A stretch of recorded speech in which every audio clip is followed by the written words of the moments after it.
에듀윌 유료 회원만의 명품 자료 서비스.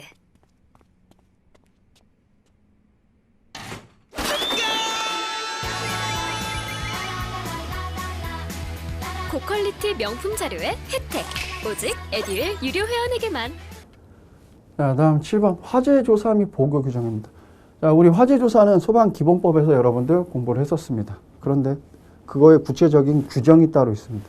그랬을 때 화재 조사 보고 규정에서는요, 소방기본법에서 여러분들 배웠던 종합상황실장 보고 의무와 똑같이 화재 조사 보고 규정에서도 대형화재, 중요화재, 특수화재를 또 구분해서 똑같은 거를 또 보고하는 규정들이 있습니다. 그런데 그 중에서 1번 방화는 중요화재에 해당한다.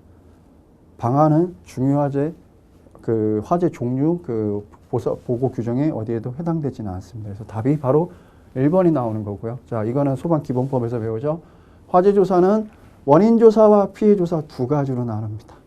다음 3번에 화재 조사는 관계 공무원이 화재 사실을 인지하는 즉시 실시한다. 화재 사실을 인지하는 즉시 소활동 장비를 가지고서 실시한다가 소방기본법이죠. 그래서 화재 조사 인지하는 즉시 시작한다. 맞는 표현이죠. 4번 화재 현장에서 부상을 당했어요. 그런데 부상당한 사람이 72시간 안에 사망했다 그러면은 이 화재로 사망한 것으로 본다라는 게 여기에 규정입니다.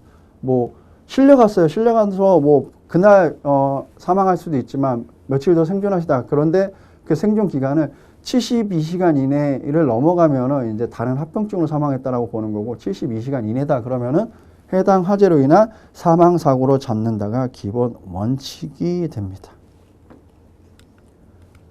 자, 통상적으로 이제 8번 문제가 또 역사 문제인데 소방 역사 문제는 통상적으로 한 문제 정도만 나와야 되는데 올해 같은 경우는 그 소방 조직에서 임용 부분이 법이 좀 바뀌는 문제와 시험이 연기되는 문제가 좀 겹쳤어요.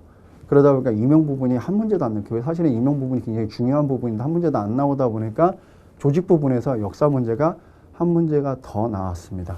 자, 1번부터 보시면 미군정 시대입니다. 미군정 시대는 1945년에서 48년 사이입니다. 48년 이후부터는 대한민국 정부 수립이고요. 자, 미군정 시대에는 소방행정을 경찰에서 분리해서 자치소방행정체제로 도입했다. 이때 미국은 기본적으로 자치행정체제가 발전한 나라예요. 그렇기 때문에 우리나라가 미군정이 들어오자마자 소방을 그럼 그동안은 소방이 어디에 있었냐? 경찰 조직 안에 있었어요. 경찰 조직 안에 있던 소방을 뚝 띄어서 그냥 너네 소방 따로 해? 하고 분리시켰습니다. 최초로 분리한 거예요. 이때가 처음입니다. 맞는 표현이죠. 2번 1972년 전국 시도에 소방본부를 설치 운영하고 광역시 소방체제로 전환했다.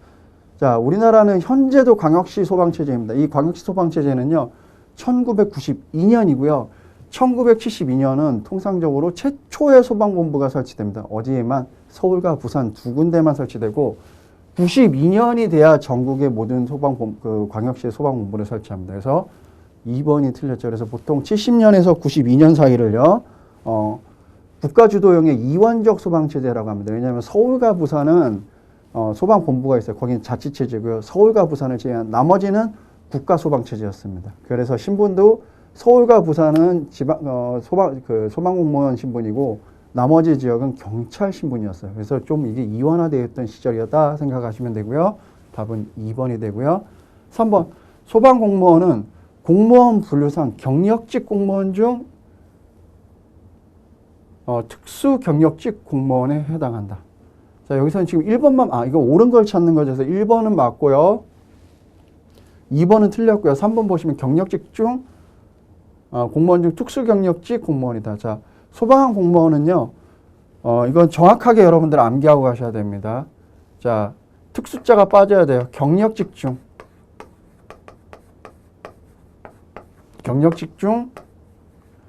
특정직입니다.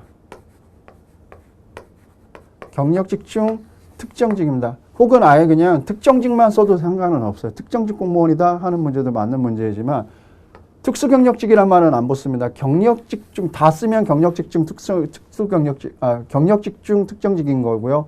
띄어서 얘기하면 특정직만 얘기합니다. 그래서 요 문제는 뭐 경력직 공무원에 해당한다가 오히려 더 맞고, 근데 더 엄밀하게 따지면은 공무원 중에서 공무원 신분 중에서 경력직 중 특정직이다가 가장 정확한 답이고요. 뭐 특정직이다라고 쓰는 게 가장 맞습니다. 보통 특정직은 이렇게 생각하시면 됩니다. 경찰, 소방, 뭐 법관, 외교관 이렇게 해서 이 흔히 얘기해서 이제 직위분류제 상에서 자기가 들어가는 데서 거기서만 쭉 근무하시는 분들, 이런 분들을 특정직이다라고 분류하시면 돼요. 그래서 틀린 얘기고요. 4번 소방공무원의 징계 중 경징계에는 정직, 감봉, 경책이 있다. 요거 두 개만 경징제고요. 요거는요 중징계입니다. 징계는 크게 6가지로 나누죠. 파면, 해임, 강등, 정직, 여기까지가 중징계고요. 감봉, 견책하면은 이게 그 경징계가 되고요. 그리고 파면, 해임하면은 배제 징계가 되고, 그 다음에 강등, 정직, 감봉, 견책하면은 교정 징계라는 표현을 씁니다. 그래서 징계도 양정에 따라서 아니면 징계 방식에 따라서 두 가지로 나눌 수 있고, 징계는 6가지가 있다는 거 꼭 기억하시고요. 특히 여러분들이 시험에서 오류를 제일 많이 범하는 거. 직위해제는 징계가 아닙니다. 직위해제는요, 징계가 가기 전에 일단 직에서 배제시켜 놓는 거예요. 그래서 직위해제가 있다고 해서 징계를 받았다라고 보시면 안 됩니다. 직위해제는 징계 안에 해당하지 않는다라는 것도 꼭 기억해 두시기 바랍니다. 다음 9번 문제 볼게요. 9번 문제는 화재에 대한 옳은 설명을 모두 고르시오. 1번이 기억. 낮은 산소 분압에서 화재가 발생했을 때 초기에 화염이 없이 나타나는 연소를 훈소연소 혹은 무염연소 혹은 불시연소라고 하는 거죠. 맞는 표현이죠. 2번 목조 건물 화재는 유류나 가스 화재와 달리 일반적으로 무염착화 없이. 자, 목조는 혹시 그 캠프파이어나 뭐 이런 데 가서 나무 장작에다 불 붙여 보신 분 있는지 모르겠지만 바로 활활 타지 않아요. 일단 불씨부터 생겼다가 그 이후에 착화가 돼서 불꽃이 생기기 시작합니다. 당연히 무염착화로 시작해서 발염으로 넘어가는 겁니다. 이거는 틀린 얘기죠. 자, 디귿은 A급 화재는 일반 화재로 면화, 합성, 수지, 종이, 목재 이런 것들을 얘기해요. 가연물에 의한 화재를 말한다. 맞습니다. 그리고 전소란. 화재는 전소, 반소, 부분소로 나눕니다. 전소란 70% 이상 타는 거. 그 다음에 부분소란 30% 이상 70% 미만. 그 다음에 그 외의 것들을 부분소라고 합니다. 그런데 또 전소의 특징. 자, 전소는 중요 부분이 타서 이게 재활용이 안 되거나 하는 경우는 그냥 전소로 잡습니다. 뭐 예컨대 뭐 컴퓨터 같은 걸로 칠게요. CPU는 그 전체 부피로 봤을 때는 10%가 안 될 수도 있어요. 한 10%쯤 될 수 있어요. 근데 CPU가 탔다. 그러면은 컴퓨터로서의 기능이 상실되죠. 그랬을 때는 그런 건 전소로 잡을 수도 있다라는 거예요. 그래서 여기서 맞는 거는 기역과 디귿과 리을이 맞는 거고, 니은은 무염착화 이후에 발염착화로 넘어갑니다. 그렇기 때문에 니은은 틀린 얘기가 됩니다. 자, 그 다음 이제 10번 문제를 한번 보시면요. 화재 진압 시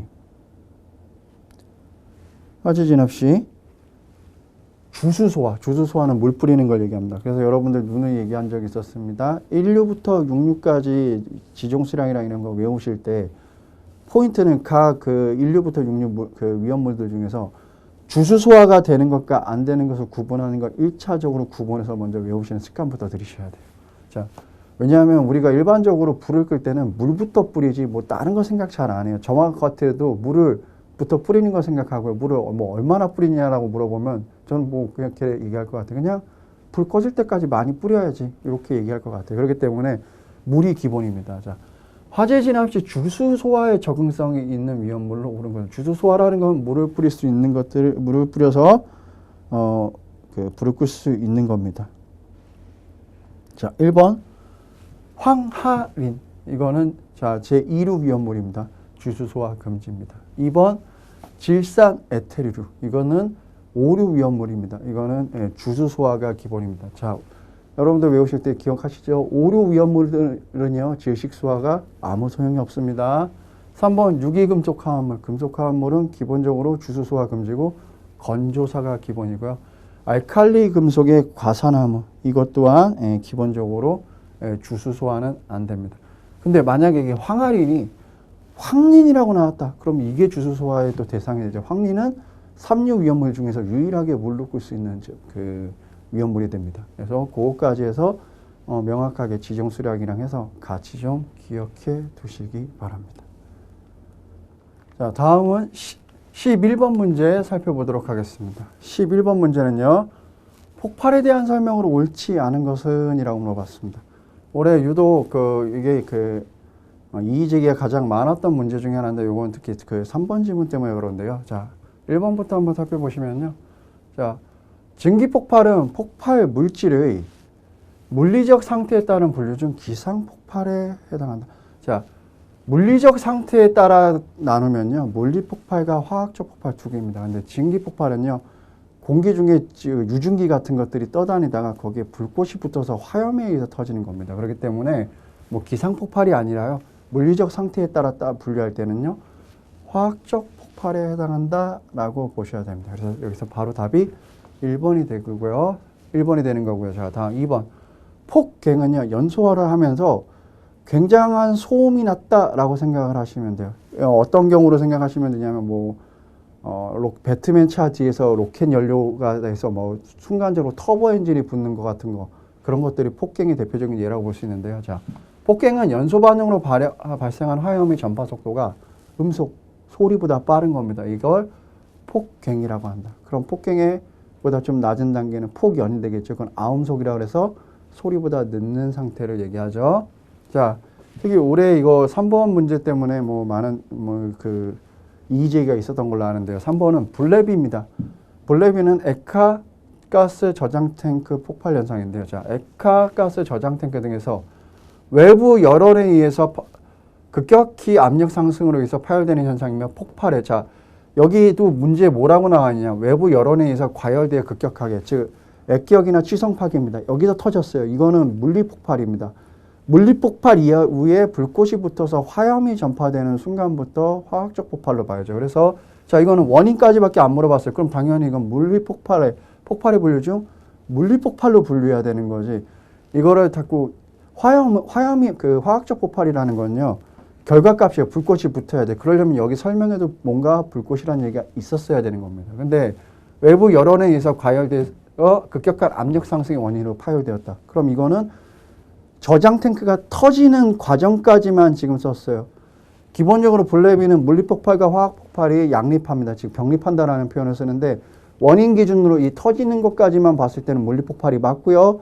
결과는 보통은 다 불꽃이 튀어서 화염이 발생해서 파이어볼 버섯구름 같은 게 생기기 때문에 그때는 화염으로 보는데 화학적 폭발로 보는데 여기는 원인까지밖에 안 써놨습니다. 그럼 이거는 물리폭발로 봐야 된다라는 겁니다. 그래서 이 문제는 일반적으로 원인까지만 써놨냐 결과값을 써놨냐에 따라서 답이 갈라질 수 있는데 일단 여기는 원인까지만 써놨어요. 그럼 물리폭발로 보셔야 됩니다. 그리고 통상적으로는 별말이 없으면 물리폭발로 보는 게 가장 이상적이다라고 보셔야 돼요. 4번 폭발은 물리적 화학적 변화의 결과로 발생한 급격한 압력 상승에 의한 에너지가 외계로 전환되는 과정에서 파열, 폭음 등을 동반하는 현상을 말한다. 이것까지 해서 다 맞는 소리고 여기서는 1번 증기폭발은요. 화학적 폭발로 분류해야 된다라고 생각을 하시면 돼요. 그래서 1번이 틀린 얘기가 됩니다. 다음 12번 재난 및 안전관리 기본법상 우리나라의 재난관리 체계에 관한 설명을 옳지 않은 것.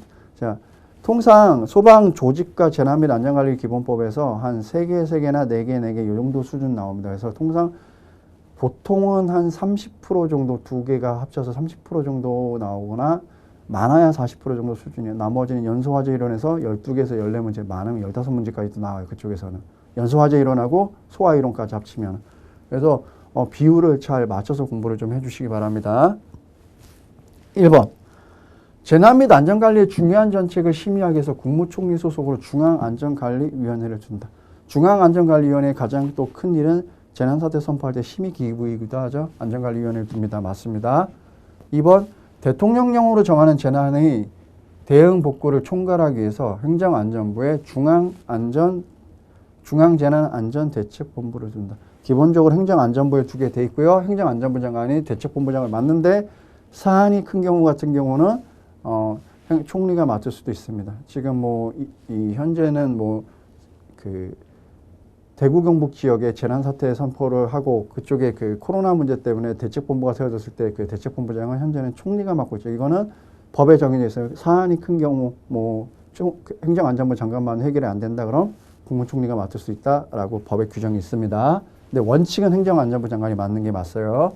3번 소방서는 인명구조, 응급처치 등 긴급조치를 담당하는 긴급구조 지원기관에 해당한다. 긴급구조 지원기관이 아니고요. 소방서는 긴급구조기관입니다. 지원기관이라고 하면은 뭐 적십자사라든가 아니면 이렇게 그 도와주는 기관들을 얘기해요. 여기는 소방서는 긴급구조기관은 소방청, 소방본부, 소방서 여기 세 개에다가 해양사고에 대해서는 해양경찰청, 지방해양경찰청, 그다음 해양경찰서 이렇게 6개에서 여기는 긴급구조지원기관이 아닌 긴급구조기관 안에 들어가야 돼요. 다음 4번. 그래서 여기서는 3번이 틀린 지문이 되고요. 4번. 시군구 재난안전대책본부장은 시군구청장이며 시군구 긴급통제단장은 소방서장이다. 자, 중앙대책본부는 행정안전부 장관이 대책본부장이고 통제단장은 소방청장이에요. 시도, 광역시죠. 광역시는 시도지사가 대책본부장이고 소방본부장이 통제단장입니다. 그리고 시군구는 시군구청장이 대책본부장이고 긴급통제단의 통제단장은 소방서장으로 내려갑니다. 이거 누가 권한권자인지 잘 구분해서 외우시기 바랍니다.